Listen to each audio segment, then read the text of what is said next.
dar continuidade a essa série chamada Homem, Pecado e Salvação, e nós vamos hoje, mais uma vez, falar que nós já estamos falando sobre pecado, né? Já falamos bastante sobre o homem, agora estamos falando sobre pecado.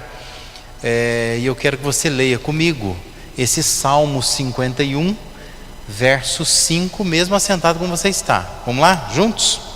Sei que sou pecador desde que nasci, sim, desde que me concebeu a minha mãe. Davi, no meio de uma confissão que ele está fazendo a Deus, ele declara isso, né? Eu sei que eu sou pecador desde que nasci, desde que me concebeu a minha mãe. O que eu quero pensar com vocês hoje é como é que nós podemos definir o conceito de pecado. Talvez se a gente fosse aqui abrir e conversar, o que você pensa, o que é pecado? Cada um de nós teríamos uma definição. Se a gente fosse fazer uma lista do que é certo e do que é errado, as nossas listas não bateriam, porque a gente pode ter uma concepção de pecado muito subjetiva, né? Há pessoas que acham que determinadas coisas são pecados, outras vão dizer que não. E aqui e ali, obviamente, vão usar algum texto bíblico para apoiar isso. Para a gente fugir dessa concepção subjetiva, eu acho melhor a gente definir pecado a partir das palavras que a Bíblia usa para falar sobre pecado. O problema é que no português nós usamos pecado, a gente fala da palavra pecado. Só que a Bíblia, o Antigo Testamento foi escrito em hebraico, o Novo Testamento escrito em grego. Então existem palavras hebraicas e palavras gregas para nos dar uma noção do que é pecado, para definir pecado, né?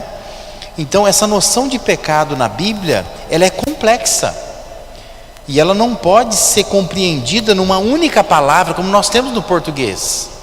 Por isso que na Bíblia a nossa palavra pecado, ela é usada para traduzir tudo aquilo que no Antigo Testamento e no Novo Testamento era expresso com diversos conceitos hebraicos e gregos de pecado, que ia desde palavras, como também conceitos que estão por trás dessas palavras.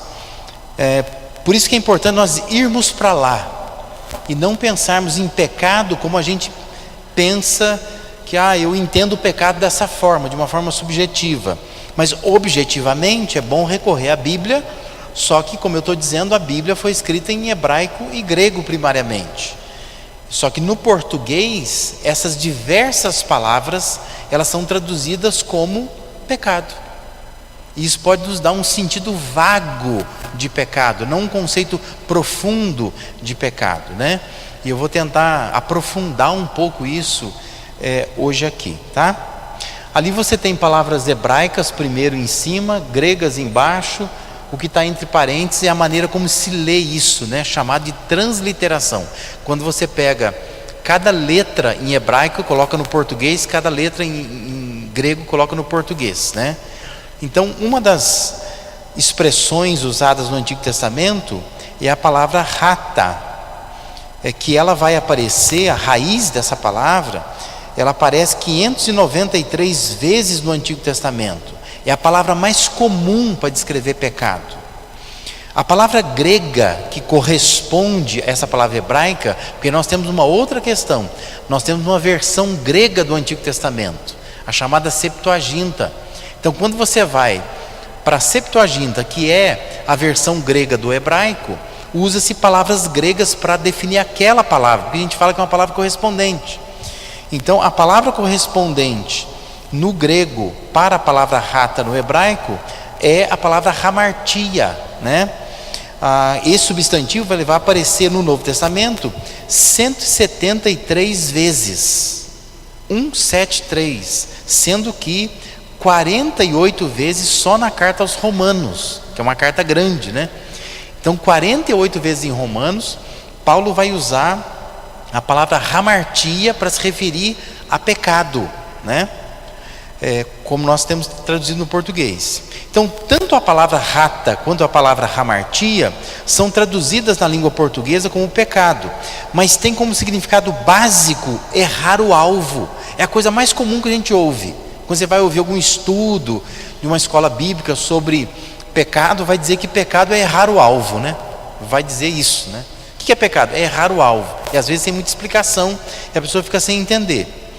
No sentido espiritual, o alvo é o padrão, é a lei de Deus. E pecado é todas as vezes que o homem ele erra esse alvo, ele não consegue atingir ou acertar o padrão de Deus, né?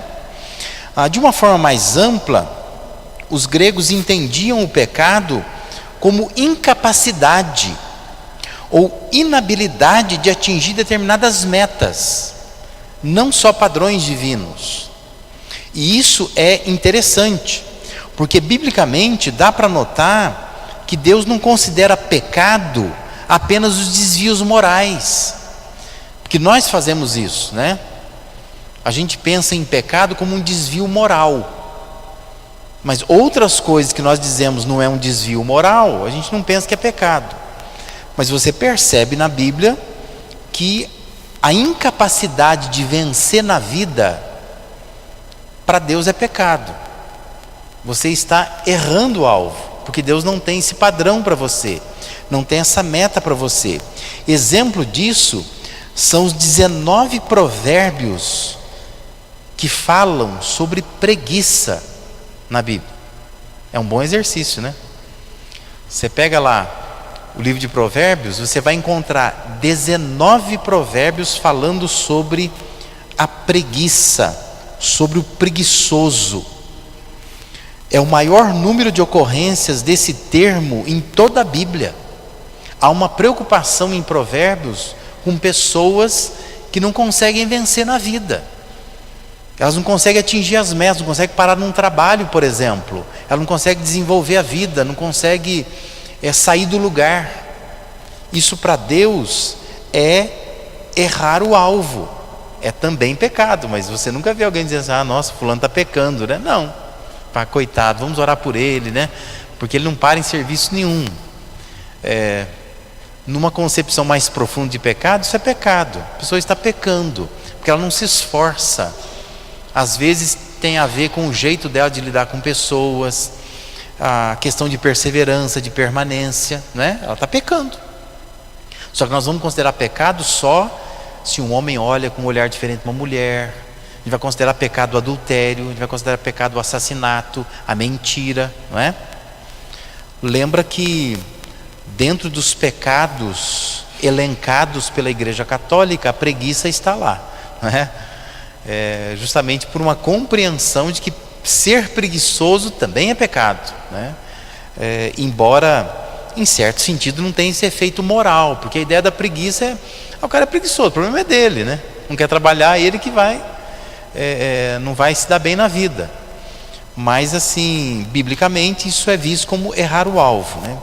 Então essa indisposição para vencer na vida ou para trabalhar, que parece algo que não fere a moral, também é visto como um pecado, porque não acerta o alvo, não chega lá. Então pecado é mais do que simplesmente rejeitar, seguir uma lista de coisas que nós entendemos que são rigorosas, que a gente deveria cumprir aquilo. Pecado também não atingir as propostas de Deus, o propósito que Deus tem, né? Lógico que se você ler o livro de Jonas, você tem em Jonas envolvido uma questão evangelística, né, como a gente fala hoje, né? Quer dizer, o Jonas não quer pregar a salvação para um povo. Mas se você olhar assim, desconsiderando essa questão de que existe também uma imposição de que você ofereça salvação, oferte salvação para outros povos, você tem que pensar assim, havia uma proposta de Deus para Jonas, um propósito. E Deus fica atrás de Jonas porque ele está errando o alvo. Ele não está conseguindo ir para onde Deus quer que ele vá. A grosso modo é isso. Por isso que Jonas está pecando. Deus tem que ir lá e ir atrás dele. Não é só uma rebeldia de alguém que está querendo ir para um lugar desconhecido daquele que Deus gostaria que ele fosse, mas se trata, a grosso modo, de um pecado também, que é o sentido de rata ou de hamartia, tanto no Antigo como no Novo Testamento. Então, pecado é a palavra mais usada para pecado, né? É errar o alvo, mas nesse sentido, não só pensando em questões morais, mas quando a pessoa erra o sentido da vida, né? Ela não consegue se dar bem na vida, isso também é pecado, porque ela não está conseguindo atingir os propósitos de Deus para a vida dela. Outras expressões hebraicas e gregas, né, que são usadas, é a palavra avon ou iavon, que tem a ideia de alguma coisa tortuosa, desfigurada, um ato que não segue o seu caminho certo. Palavra esta que ocorre no Antigo Testamento 231 vezes. O termo grego correspondente para avon no hebraico é a palavra adikia, que é uma palavra do universo jurídico, porque existe uma palavra no grego, dikaios, por exemplo. Dikaios é o justo. Adikia é quando fala de uma injustiça, tem uma conotação legal, uma coisa que não é justa, que é contra o padrão de justiça. É uma expressão também usada muitas vezes para se referir a pecado, né? O pecado são injustiças, né? Lembra que 1 João 9, se confessarmos nossos pecados, Ele é fiel e justo para nos perdoar os pecados, nos purificar de toda adiquia, de toda injustiça, né? É justamente essa ideia, que o pecado também é uma injustiça. Geralmente essas palavras elas são traduzidas no português como iniquidade, e ressalta não só o ato, mas ressalta as consequências do ato, né? Então a palavra fala tanto da ideia do que se faz, como do resultado daquilo que se faz, né? Lembra que o Salmo 32, verso 5, Davi vai dizer: então reconheci diante de ti o meu pecado, e não encobri as minhas culpas. Eu disse: confessarei as minhas transgressões ao Senhor, e tu perdoaste a culpa do meu pecado. Ou seja, Deus perdoou o ato e o resultado disto, a consequência disto. Algumas versões vão traduzir esse versículo chamando essa culpa do meu pecado de maldade do pecado, né? É o ato e o que vem depois do ato, né? O que isso causou? No caso de Davi, o pecado dele, ele colocou Urias lá na frente de batalha para ele morrer, né? Então ele fez uma coisa errada e tentou corrigir essa coisa errada, dando uma consequência a isso. Só que ele está dizendo na confissão dele que tu perdoaste a culpa do meu pecado, a maldade que estava embutida no pecado. Não só o ato, mas também as consequências disso, né? Essa é a ideia dessas palavras, né? Avon e adiquia, que são outras expressões usadas para se definir pecado. Outra expressão ainda que aparece na Bíblia para se referir a pecado é a palavra hebraica pesha, que aparece 93 vezes no Antigo Testamento. São palavras mais raras, né, menos comuns. Alguns estudiosos pensam que pesha é a palavra mais forte para o pecado no Antigo Testamento. Ela aparece pouco, mas ela é muito contundente, né? Ela é muito forte mesmo. Em grego, a expressão correspondente é parábasis, né, que é a palavra que corresponde a esse termo hebraico, e ela é muito rara no Novo Testamento. Parábasis no Novo Testamento vai aparecer só 7 vezes, apenas isso, né? Ambas as palavras são traduzidas como transgressão. Significa atravessar uma linha proibida. Rebelião é a traição e a quebra do pacto. Um texto interessante é 1 Reis 12:19, que diz assim: desta forma Israel se rebelou contra a dinastia de Davi, e assim permanece até hoje. Não tem nada de imoral, né? É uma rebelião contra a dinastia de Davi, e isto é considerado uma transgressão, quer dizer, você atravessou uma linha proibida, né? Deus não queria que fizesse isso, e fizeram isso. Então o pecado inclui não apenas os atos, mas também as atitudes contrárias àquilo que Deus exige de nós, né? E a gente não gosta de considerar muito isso, porque, por exemplo, você pega texto como Efésios capítulo 5, vai dizer lá que as mulheres têm que se sujeitar ao marido como ao Senhor. Vai dizer que o marido tem que amar a mulher como Cristo amou a igreja. Se o marido não ama a mulher como Cristo amou a igreja, ninguém chama isso de pecado. Você manda para que eu possa aconselhar, não é? Se uma mulher não quer ser submissa ao marido, você diz assim: não, ela tem uma personalidade forte, e ela, por causa da mãe dela, não sei o que, você vai dando explicações. Mas você não diz, a pessoa ela está em pecado, não é? Você já deve ter visto em algum momento na igreja nesta ou em outra, alguma assembleia tratando de um adultério, por exemplo.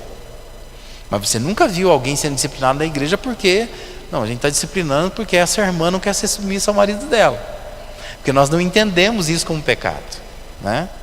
Nós achamos que pecado sempre é um ato imoral. Mas pecado também são essas atitudes aonde nós estamos atravessando uma linha proibida. Se o marido entendesse isto, se eu não amo a minha mulher como Cristo amou a igreja, eu estou pecando, a gente teria maridos melhores, né? Se um filho entendesse que obedecer os pais é algo que Deus está mandando, e se não obedecer também está desonrando a Deus, nós teríamos filhos melhores, né? Se os pais entendessem que é para criar os filhos na disciplina do Senhor, isso é um mandamento. Se eu transgredir isso, se eu não faço isso, eu estou desobedecendo a Deus. Não é uma opinião pessoal. Ah, não, eu prefiro não corrigir meus filhos, eu prefiro dessa forma. É mais que isso. Você está atravessando uma linha proibida, isso vai ter consequências. Porque, biblicamente, isso também é pecado, né? É quando você faz algo que vai para além daquilo que Deus está determinando para você, né? Então, pecado é algo mais amplo. Nós temos uma cultura, especialmente no Brasil, que nós herdamos da cultura católica romana essa ideia dos pecados capitais, né? Então nós elencamos alguns pecados que nós julgamos que isso é pecado. É comum, por exemplo, no meio evangélico dizer assim, ó, eu não roubo, eu não fumo, eu não bebo, eu não mato. Tá bom. Dá a impressão que isso é pecado. O restante não é. Eu estou liberado para fazer o que eu quiser. Só que pecado, biblicamente, é uma coisa mais ampla. É quando você não atinge as propostas de Deus. Então não é só para focar numa coisa que você elege como pecado. E aí quando você elege isso como pecado, isso é grande, enorme, gigantesco, e o resto é tudo pequeno, você vai, né? E aí a gente fica com essa crise, parece que Deus não está comigo, né? Deus não está com você porque você não está nas propostas de Deus. E é por isso que você vai olhar na Bíblia e você vai ver homens e mulheres que cometem pecados que para nós são horrorosos, mas Deus continua trabalhando na vida deles e usando a vida deles, justamente por isso. Porque eles estão, embora pecando em algumas questões morais, eles estão dentro de uma proposta que Deus tem para eles, né? Deus vai levando cabalmente os seus propósitos na vida daquelas pessoas, porque nós somos muito mais moralistas do que bíblicos, né? Então a gente vai eleger algumas coisas e vai entender que isso sim deve ser pecado de fato. Duas afirmações que nós precisamos compreendê-las acerca do pecado, que são extraídas da Bíblia e que são importantes para nos orientar. A gente precisa entender isso. A primeira afirmação é que Deus não é a fonte do pecado. Nós precisamos entender isso. Senão a gente pode criar a ideia de que Deus também criou o pecado. Então nós pecamos porque Deus criou isso. É claro que Deus ele criou todas as coisas e que Ele controla o curso da história. Ele criou o universo de tal maneira que o pecado poderia vir a existir nesse universo criado por Deus. Mas Deus não criou pessoas pecadoras. Ele não criou. A Bíblia vai dizer que Deus não pode cometer injustiça. Isso não combina com o caráter de Deus. Deus não comete injustiça. A Bíblia diz que Ele é santo. Isaías 6,3 fala isso. A Bíblia diz, em Tiago 1,13, que Deus não tenta ninguém, porque Ele não pode ser tentado pelo mal. E Deus, então, ele é santo, Ele é separado do pecado. Então, Deus não é a fonte do pecado. O pecado não vem de Deus, né, como fonte primeira. Deuteronômio 25,16 vai dizer que Deus detesta o pecado. E pela sua natureza santa, Ele é obrigado a punir o pecado. Deus faz isso, Ele pune o pecado, né? Então, é importante entender essa afirmação. Deus não é a fonte do pecado, de forma alguma. Quando as pessoas pecam, Deus muitas vezes vai utilizar o erro das pessoas por graça e misericórdia para que Ele cumpra os seus propósitos. Mas nunca é a vontade de Deus que a pessoa faça isso, né? Que ela cometa esses pecados, porque Deus não é a fonte, não é Deus que tornou as pessoas pecadoras. Deus criou um mundo, um universo todo, e criou pessoas que poderiam pecar, mas não que Ele tenha, de fato, sido o inventor do pecado. Uma outra afirmação é que os primeiros pecadores foram os anjos. Eu tenho a impressão que a gente vai perdendo um pouco essa noção, que dá a impressão assim, que o primeiro pecador quem foi? Foi o Adão, foi a Eva. Não, os primeiros pecadores foram os anjos. Os anjos pecaram primeiro, e induzido por eles, os seres humanos passaram a pecar, né? Na figura da serpente lá.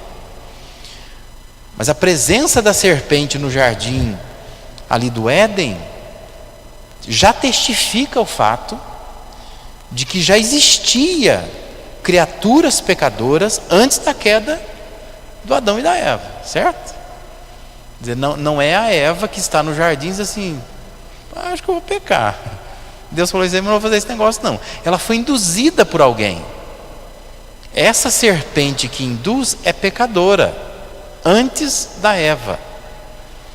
Então, o pecado na humanidade nasce ali, mas o pecado em termos gerais não vem dali, né? O pecado é anterior. Judas capítulo 6 indica que alguns anjos não permaneceram no seu estado original, mas pecaram e caíram. A Bíblia, ela não vai dizer diretamente como entrou o pecado entre os anjos, mas a Bíblia ensina que existe um anjo mau, que é o diabo, que é o líder dessa rebelião angelical que houve contra Deus. Existem dois textos que são usados para descrever a queda do diabo, que é o Isaías capítulo 14 e que é o texto de Ezequiel capítulo 28.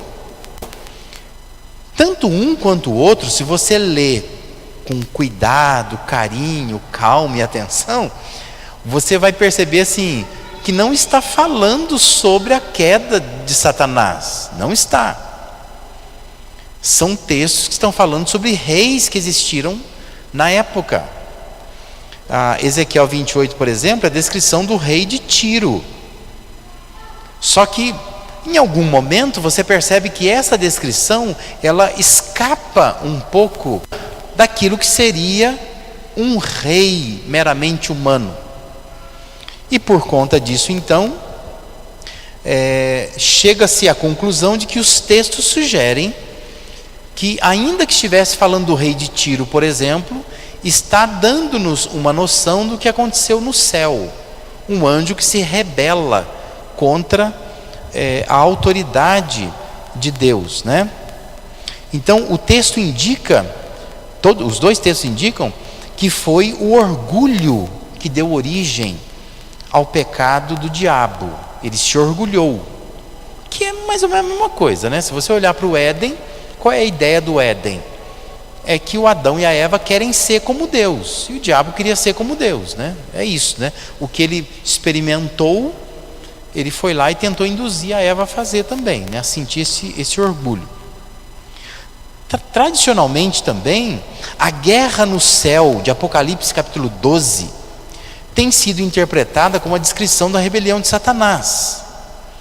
Mas essa interpretação ela não é necessariamente a melhor, ela é uma possibilidade. A dificuldade em você achar que Apocalipse 12 está falando de uma rebelião que ainda vai acontecer no futuro, é que já não sobra anjo nenhum no céu, né? Porque se uma parte dos anjos caiu lá atrás já, e agora em Apocalipse vai cair mais um tanto, meu Deus do céu, nós estamos em crise total, né? Porque é muito anjo caindo.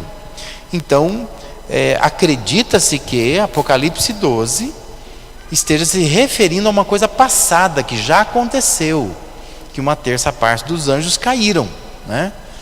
E eles foram expulsos do céu porque eles rebelaram contra Deus. Então, esses são os primeiros pecadores, eles têm um chefe chamado diabo, Satanás, né? Fora os nomes populares que nós temos, né? Do capeta, o cramunhão, né? Que na cultura popular brasileira você vai dando outros nomes, né? Coisa ruim, né? Aquele outro lá, né? Tem gente que não gosta nem de falar do nome, né? Mas é o diabo, o adversário, Satanás, né? Que geralmente são os termos usados na Bíblia. O importante é entender que antes do pecado de Adão na terra, houve pecado entre os anjos no céu. O ser humano ele foi induzido a pecar por influência de Satanás na forma da serpente. Quer dizer, o pecado não é uma coisa que começa nessa dimensão terrestre, ele começa numa dimensão celestial. O problema vem de lá, né? E por isso que não pode se imaginar que Deus foi pego de surpresa. Não, Deus não foi pego de surpresa. Mas Deus, na sua graça imensa, ele faz todo um contorno, né? Para que o ser humano, então agora pecador, ele possa entender esse caminho da graça. E então Deus cria depois novos céus, nova terra, onde habita a justiça, onde não há pecado. Mas quem está lá já passou por essa experiência do pecado. E por isso não deve pecar mais, né? Porque assim, já entendeu o estrago que o pecado faz. Então aí você tem uma nova criação, mas com as pessoas já feito, como a gente fala, um test drive, né?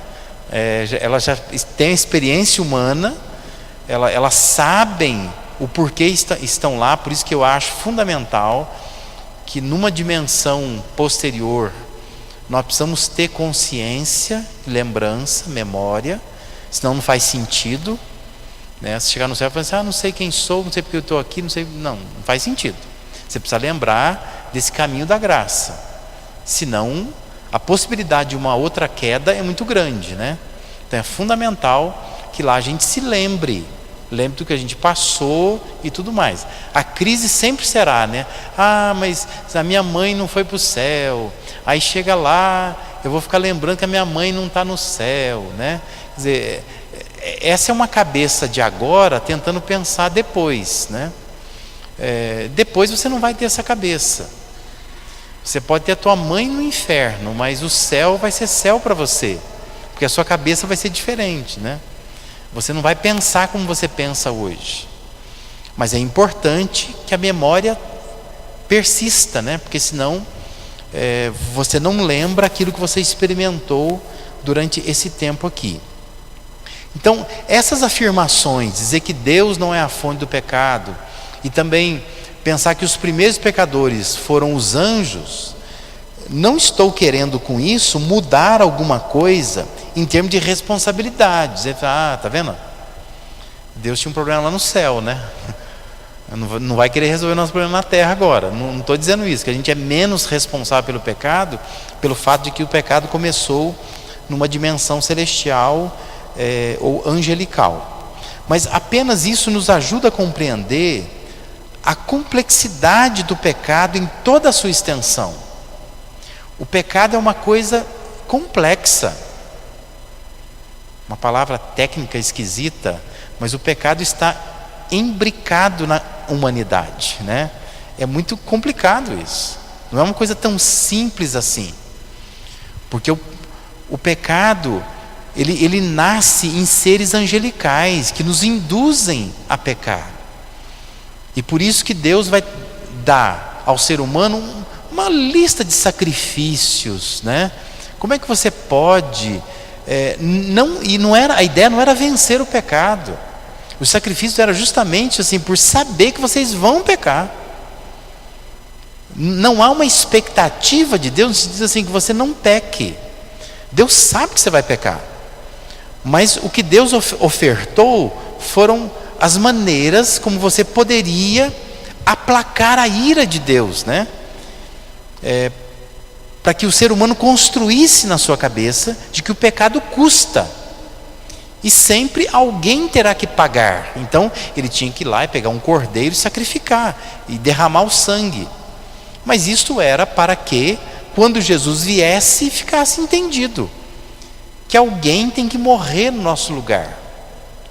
Uma vez que Jesus fez isso, então significa que nossos pecados estão já pagos, não é? Em Cristo eles estão pagos. É isso que a gente fala para o novo convertido, não é? Você vai ensinar a pessoa, você diz para ela, fala, olha, o pecado que você fez, que você está fazendo, que você fará, já foram pagos na cruz do Calvário, né? O problema é que depois a gente vai entrando na vida cristã, a gente vai embrenhando nessa vida, e você começa a achar que não está pago coisa nenhuma. Você começa a querer pagar, né? E você acha que você precisa fazer ainda alguma coisa pela sua salvação. Não, a sua salvação ela está garantida naquilo que Cristo fez na cruz. É atrás da cruz que a gente se esconde. Nosso pecado está pago lá já. Não há uma expectativa de Deus no sentido de que você não peque. Deus sabe que você vai pecar, porque nós somos inclinados ao pecado, né? Seduzidos por ele. Mas a expectativa de Deus é que sempre ao pecar, você confesse, você peça perdão e você entenda que quem paga esse pecado é aquele sangue derramado na cruz do Calvário, né? A vida dele entregue por nós é suficiente, é eficiente para pagar o meu e o seu pecado. Entende a diferença? Às vezes a gente fica tentando justificar. Não há o que justificar. Deus não espera isso. Deus espera que você reconheça, como Paulo reconhecia, né? Eu sou pecador, aquilo que eu gostaria de fazer eu não faço, aquilo que eu não queria fazer eu estou fazendo.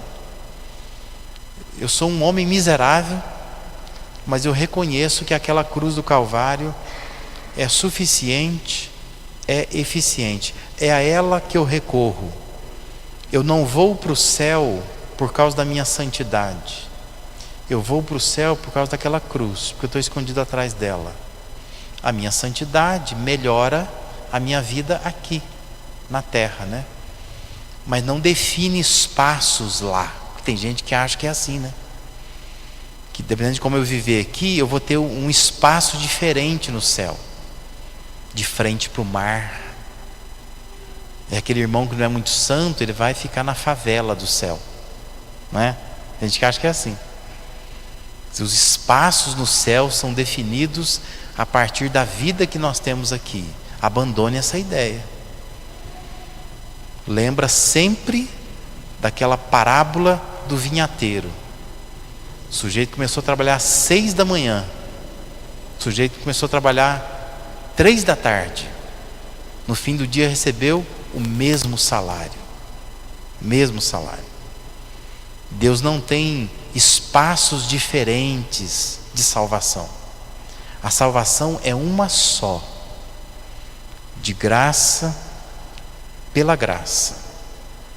A santidade define a qualidade de vida nossa aqui, né? Como eu vou viver aqui? Mas lá, todos nós estamos no mesmo lugar, né? Não há diferenças nisso, porque essa salvação não sou eu que conquisto, não existe um caráter meritório, não é? Por coisas que eu faço, mas isso é no merecimento de Cristo, é confiado nele. Quando a gente entende isso, eu acho que a gente vive melhor, mais livres, mais soltos, né? Porque eu sei o que Deus espera de mim. Eu sei que Deus sabe quem eu sou. E eu vivo inteiramente baseado na graça e na misericórdia dele. Amém? Que Deus te ajude a entender essas coisas, né? Nós vamos avançar mais, né, nesse assunto, mas por hoje essa porção nos ajuda a compreender algumas coisas básicas, elementares das palavras usadas na Bíblia para definir o que é pecado. Vamos ficar de pé, vamos orar, agradecer a Deus por esse tempo. Senhor, nós te agradecemos por esta noite, pelo tempo que nós estamos dispensando aqui para oração, para comunhão, para adoração ao Senhor e também, ó Deus, para reflexão na Tua Palavra. Nos ajuda, Senhor, a entender como a Tua Palavra define o que é pecado. E abençoa, Deus, para que sejamos pessoas que não ficam selecionando o que é certo, o que é errado, mas que possamos entender em toda a sua extensão e totalidade o que é pecado, que nós por vezes fugimos do alvo que o Senhor tem para as nossas vidas, e fazendo isso estamos pecando tanto quanto aquela pessoa que mata, que rouba. Abençoa, Deus, para que possamos compreender a complexidade do assunto e a complexidade, ó Deus, da experiência que nós como humanos temos com o pecado em nossas vidas. Que possamos recorrer à Tua graça, nos esconder por trás da Tua cruz, e que assim possamos entender que a salvação ninguém merece, mas a Tua graça nos dá, e nós vamos nos esforçar para vencer o pecado, para que o Senhor nos abençoe nesta terra e para que aqui tenhamos uma qualidade de vida melhor. Obrigado, Deus, por esses irmãos que aqui estão, que estas informações e reflexões os ajudem a viver melhor. É a oração que faço com muita gratidão. Em nome de Jesus. Amém.